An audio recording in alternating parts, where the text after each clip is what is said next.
আসসালামু আলাইকুম গাইস। তো এক্সেলে আপনারা একটা কাজ দেখতে পারতেছেন, ম্যাক্সিমাম বাইর করা এবং মিনিমাম বাইর করা। কিভাবে ম্যাক্সিমাম এবং মিনিমাম বাইর করে সেটা একটু আপনারা দেখুন। তো আমরা ফর্মুলা অ্যাপ্লাই করব, ঠিক আছে। তারপরে টোটাল স্যালারি বের করার জন্য টোটাল স্যালারি আমরা নিচে অবধি টেনে নিব।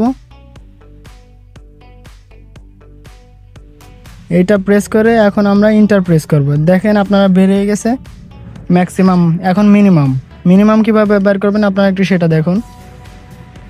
প্রথমে আমরা এক্সেলটা শিট ফাঁকা করে নেই। এর জন্য আপনারা রাইট ক্লিক করবেন। হ্যাঁ, এবার দেখতে পাচ্ছেন আমাদের কাজটা হয়ে গেছে, ফাঁকা হয়ে গেছে শিটগুলো। এখন আপনারা মিনিমাম ইকুয়াল প্রেস করে ফর্মুলা অ্যাপ্লাই করবেন। MIN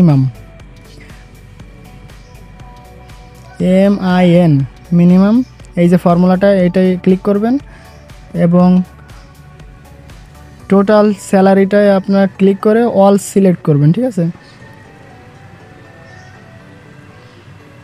দেখুন ফর্মুলাটা অ্যাপ্লাই হয়ে গেছে। এখন ইন্টার প্রেস করবেন, দেখবেন আমাদের উত্তরটা পেয়ে গেছি।